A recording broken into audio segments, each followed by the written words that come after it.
জন্ম দেওয়াটা পিতামাতার হাতে আছে, কিন্তু সে কাকে জন্ম দেবে, কীরকম সংস্কার নিয়ে সে জন্মাবে, সেটা কিন্তু পরম পুরুষের সৃষ্টি, পরম পুরুষের।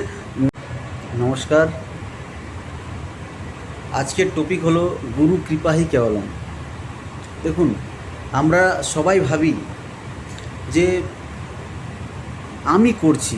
আপনার জীবনে কোনো ভালো কিছু যদি হয়ে যায়, সেই মনে হয় যে না আমি করেছি, বা খারাপ কিছু ঘটলেও মনে হয় যে ভগবান, তখন ভগবানের নামে দোষ দিই যে হয়তো ভগবান আমার সাথে কেন খারাপটা করে।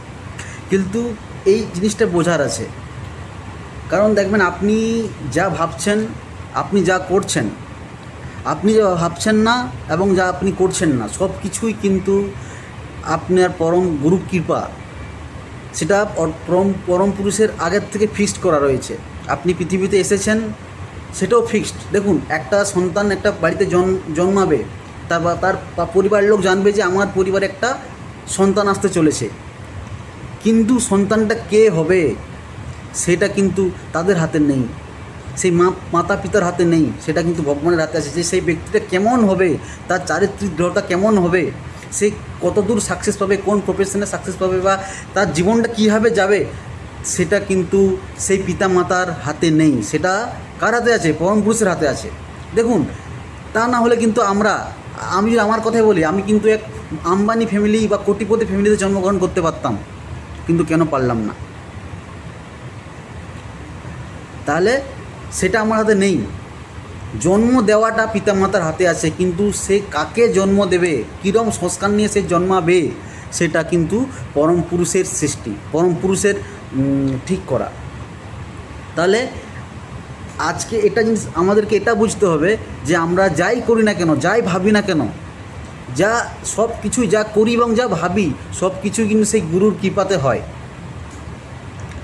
যদি খারাপ কিছু হচ্ছে, জানবেন সেটা আপনার সংস্কার হয়ে হচ্ছে। অতএব গুরুকে সঙ্গে নিয়ে চলুন, প্রত্যেক কাজে গুরুকে স্মরণ করে করুন। দেখবেন সবার আপনার সাথে খারাপ কিছু হওয়ার আগে আপনি একটা সিগন্যাল পেয়ে যাবেন যে আপনার কাছে খারাপ কিছু হতে চলেছে। দেখুন, কী হবে সেটা তো ভবিষ্যৎ তো আপনি সম্ভব নয়, কিন্তু কী হতে চলেছে, পজিটিভ আর নেগেটিভ, সেটার সিগন্যাল আপনি কিন্তু পেয়ে যাবেন যদি আপনি গুরুকে স্মরণ নিয়ে চলেন।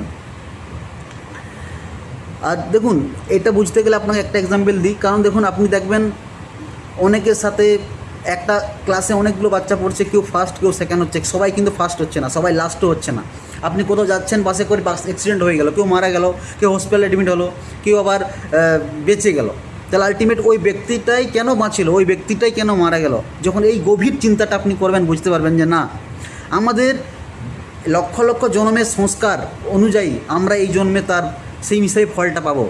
আমাদের সংস্কার যদি খারাপ থাকে, যে সংস্কার খারাপটা আমরা করে এসেছি, সেই সংস্কারের আমরা সেই হিসাবে পানিশমেন্ট পাবো। সেই হিসাবে দেখবেন আমাদের জীবনটা ওইভাবেই চলবে।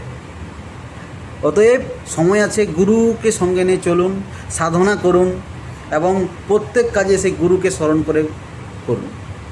দেখবেন আপনার জীবন সুন্দর থেকে সুন্দরতম হচ্ছে। ধীরে ধীরে ধীরে আপনি ভালোর দিকে এগোচ্ছেন, শুভর দিকে এগোচ্ছেন, এবং আপনার জীবন এক সুখময় জীবন হবে, আপনার পরিবার এক আনন্দ পরিবার তৈরি হবে। নমস্কার।